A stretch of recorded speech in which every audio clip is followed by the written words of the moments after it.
I heard them before I saw them, swooping down from the sky and screeching as they came. I spun around just as the cloud was upon me. For an instant, I stared into 100 dead eyes, black pearls glittering in the darkness. I raised the flashlight and the swarm exploded like fireworks. Feathers burned, turned into ash. I couldn't hear my scream above theirs.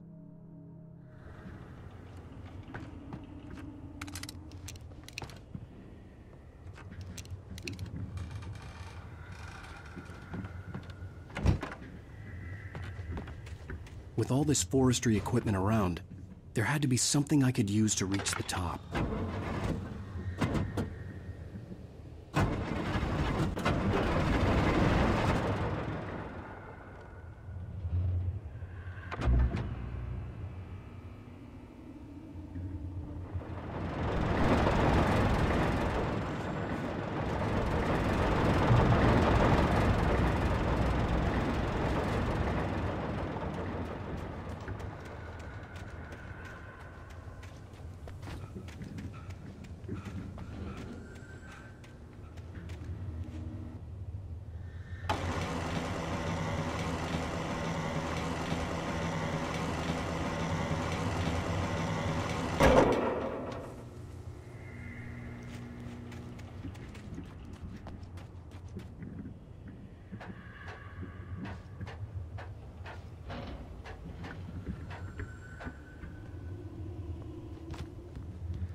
Well, I was just outside for a breath of fresh air, and what a night. I know most of you are probably in your beds by now, but if you're still up and around, take a moment. Step outside for a spell and breathe in deep. The weather is absolutely still. The sky is crystal clear. It's like the forest is quietly breathing along with you. As you listeners know, I'm a night owl, and it's on nights like this I wish I wasn't cooped up in the studio. Makes an old man like me wish I could just roam wild. But here I am, and it would keep you company all night long if I weren't. It looks like I'm not the only one staying up late. Caller, you're on the air. Hey, Pat, it's Maurice Horton. Hello, Maurice. What are you up to? Well, I was just taking Toby on his walkies. Oh, isn't it beautiful out there? Sure, but Pat, the reason I called is that Toby heard something rustling in the undergrowth and took off after it, and I couldn't find it. Probably a rabbit. Sure. Toby loves rabbits. Well, sure. Anyway, I figured that, if anyone runs into Toby, they could grab him. My number's on his collar. And Toby's a friendly dog? Oh, Toby loves people. Usually he comes back, but we were pretty far from home, and it sounds like he went pretty wild there. Great dog, but he's just too dumb for his own good. Well, Maurice, it's out there now. Hope Toby comes home soon. Yeah, thanks, Pat. You have a good night now.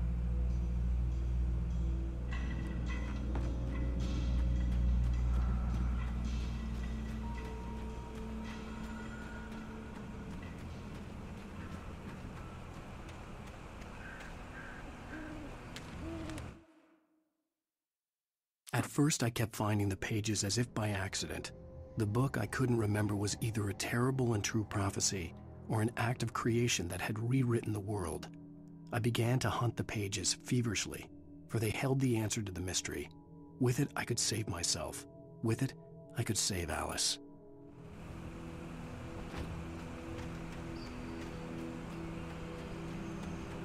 The gas station was closer now, its light welcoming in the darkness. Paul makes the best dogs in the state. Belly Burster is the best with no contest. Monster Dog is second best. The famous dog is...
I stepped into the gas station's garage. It was dark and quiet.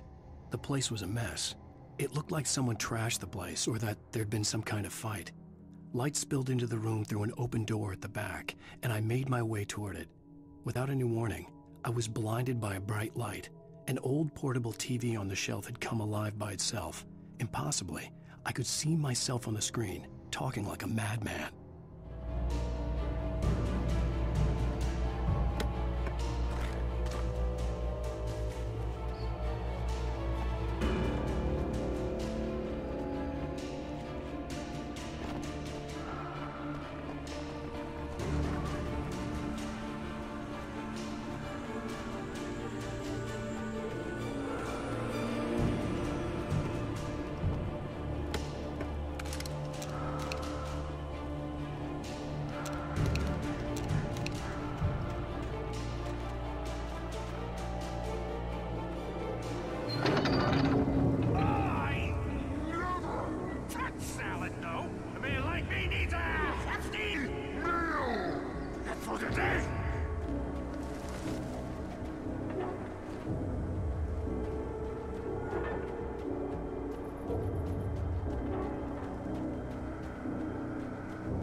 Magnificent!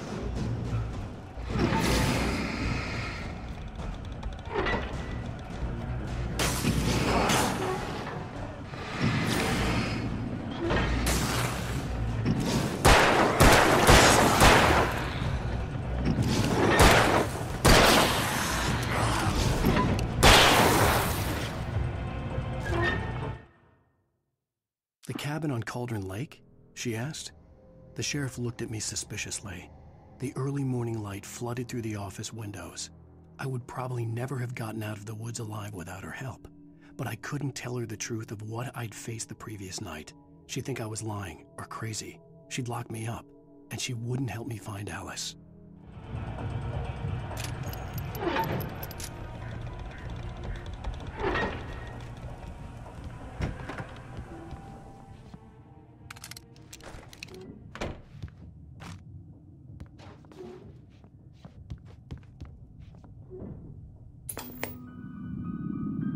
Science.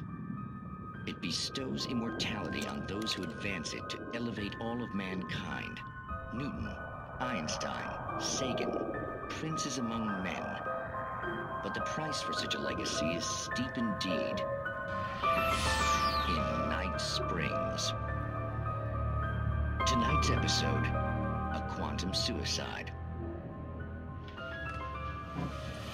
If our lives are already written, it would take a courageous man to change the script.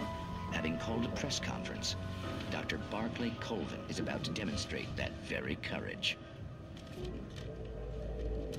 Ladies and gentlemen of the press, I am Dr. Barclay Colvin, and I'm glad so many of you could join me here at the Moorcock Institute.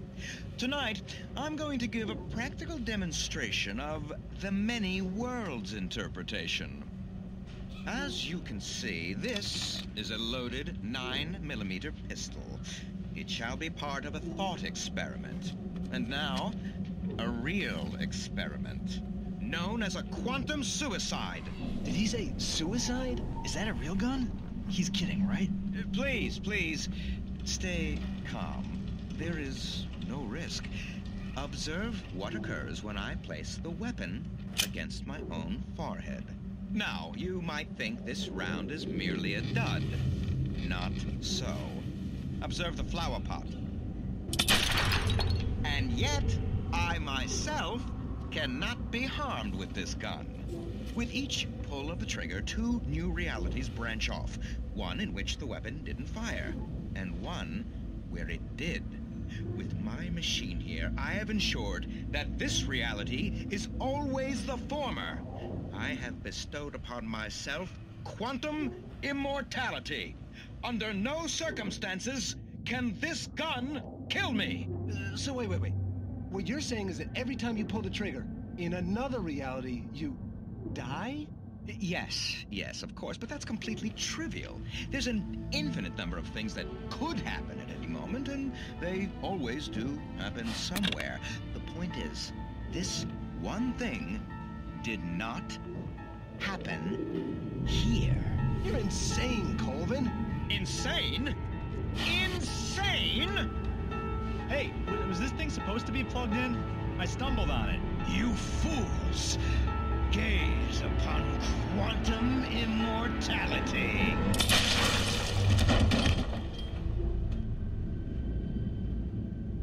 Poor Dr. Colvin, felled by his own hubris or the ignorance of the masses. Perhaps he should have left the crate unopened, the decaying atom unobserved. Curiosity often kills the cat. In Night Springs.